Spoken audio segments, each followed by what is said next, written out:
বাংলাদেশ ক্রিকেটের নাম্বার 4 এটা যেন এক জাদুকরী আসন। ইতিহাস বলছে মিডল অর্ডারের এই জায়গায় দলকে ভরসা দিয়েছে সাকিব, মুশফিক, মাহমুদুল্লাহদের মতো ব্যাটাররা। কিন্তু আজকের দিনে এই আসনটাই সবচেয়ে বড় ধাঁধা। লিটনের পর কে নামবেন 4 নম্বরে? তাওহিদ হৃদয় নাকি সাইফ হাসান? দুজনই ডানহাতি, দুজনেরই সুবিধা অসুবিধা আছে, আর দুজনের দিকেই তাকিয়ে আছে নির্বাচকরা। এশিয়া কাপের আগে এই ম্যাজিক্যাল চেয়ার লড়াই নিয়েই এখন ক্রিকেট পাড়া সরগরম।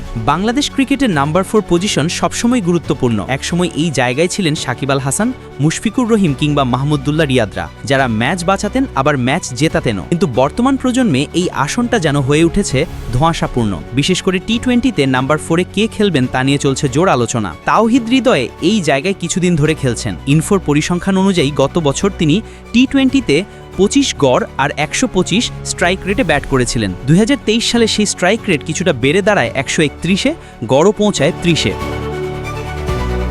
কিন্তু 2025 সালে এসে তার গ্রাফটা নামতে শুরু করেছে।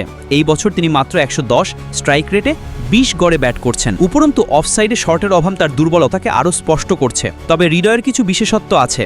উইকেটে টিকে থাকতে পারলে তিনি দলকে ধসের হাত থেকে বাঁচাতে পারেন। টপ অর্ডার ব্যর্থ হলে ইনিংস ধরে রেখে ফিনিশারদের জন্য প্ল্যাটফর্ম তৈরি করতে পারেন। আবার টপ অর্ডার ভালো করলে ইনিংস গড়ার কাজও করতে সক্ষম। তাই একাদশে তার জায়গা এখনো আলোচনায়। অন্যদিকে উঠে আসছে আরেক নাম সাইফ হাসান। সম্প্রতি ওয়েস্ট ইন্ডিজের বিপক্ষে সিরিজে তিনি দারুণভাবে ফিরেছেন। এক ম্যাচে করেছেন 18 বলে 36, আরেকটিতে ওপেনিংয়ে নেমে 12 রান। 2 ম্যাচে প্রায় 200 স্ট্রাইক রেটে মোট 48 রান করেছেন, যার নজর কাড়ার মতোই। তবে তার ফুটওয়ার্ক ও শর্ট সিলেকশনে ঘাটতি এখনো স্পষ্ট।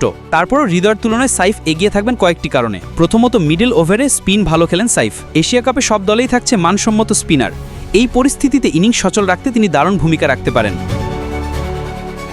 দ্বিতীয়ত, সাইফ শুধু ব্যাটার নন, নিয়মিত বোলিংও করতে পারেন।